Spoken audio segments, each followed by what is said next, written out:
వచ్చి ఒక సంవత్సరం అవస్తుంది. వచ్చినప్పటికీ ఈ రోజుకి ఒక్క పథకం కూడా నెరవేర్చిన రోజులు ఉన్నాయి. కానీ ఒక సంవత్సరం గడిచినా కూడా కేవలం కక్షపూరిత రాజకీయాలు చేస్తూ, రెడ్ బుక్ రాజ్యాంగాలు చేస్తూ,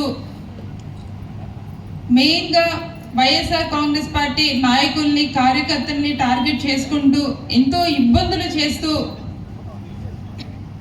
ఈరోజు ఇది మంచి ప్రభుత్వం కాకుండా ఇది చెడ్డ ప్రభుత్వంగా ఈరోజు ప్రజలందరూ ముందు ఉన్న పార్టీ కూటమి ప్రభుత్వం అని ఈ సందర్భంగా మీ అందరికీ తెలియజేసుకుంటున్నాను.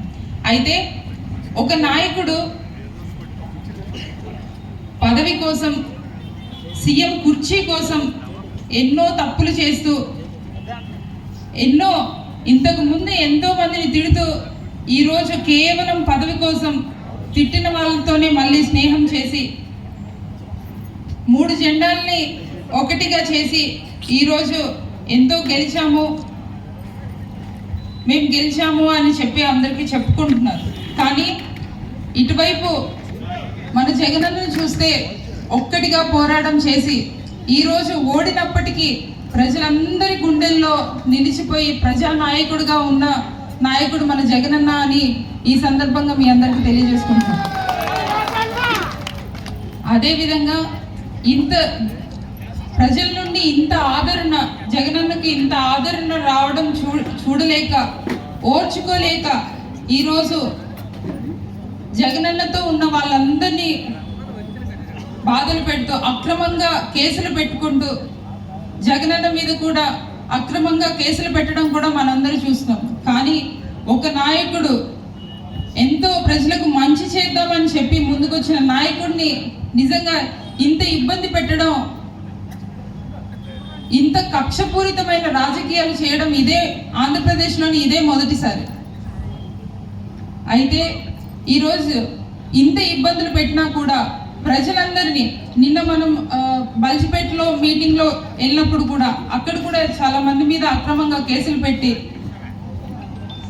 వైఎస్ఆర్ కాంగ్రెస్ పార్టీని సపోర్ట్ చేస్తే వాళ్ళకున్న ఉద్యోగాలు తీయించే క్రమంలో ఎంతో ఇబ్బందులు పెడుతున్నారు. కానీ ఈరోజు ఎన్ని ఇబ్బందులు పెట్టినా కూడా మేము కంఠంలో ప్రాణం ఉన్నంత వరకు జగనన్నతోనే ఉంటామని, జగనన్నకి అభిమానులం కాదు, జగనన్నకి సైనికులుగా పనిచేస్తామని ప్రతి ఒక్క కార్యకర్త చెప్పుకోవడం, నిజంగా ఓడిపోయినా కూడా మనం కాలు ఎత్తుకొని తిరిగే రోజులు ఇవి.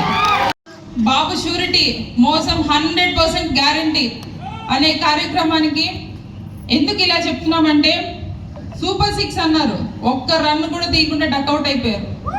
ఈ విషయం మనందరికీ తెలిసిందే. కానీ గ్రామానికి వెళ్ళాలి, ప్రతి ఒక్క గడపకి తెలియాలి.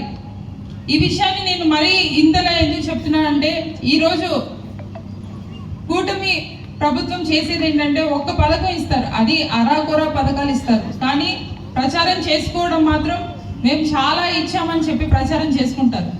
కానీ మన వాళ్ళకి ఏంటంటే మనం చేసింది ఎంతో ఉన్నా కూడా ఆ రోజు మనం బయటకు చెప్పడం తగ్గించాం. అదే కాకుండా ఈరోజు కూటమి ప్రభుత్వం వచ్చిన తర్వాత మనం చూస్తున్నాము, ఎన్నో మండలాల్లోని, ఎన్నో నియోజకవర్గాల్లోని సాక్షి టీవీనే తీసేసిన పరిస్థితులు ఉన్నాయి. కాబట్టి ఇక్కడికి వచ్చిన ప్రతి ఒక్క నాయకులు, ప్రతి ఒక్క కార్యకర్తలు మనమే మౌత్ పబ్లిసిటీ చేసి ప్రజల్లోకి మన ప్రభుత్వం ఉన్నప్పుడు, మన పార్టీ అధికారంలో ఉన్నప్పుడు ఏ విధంగా ప్రజలకు సేవ చేశామో, ఏ విధంగా పథకాలు అయితే ముందుకు తీసుకొని వచ్చామో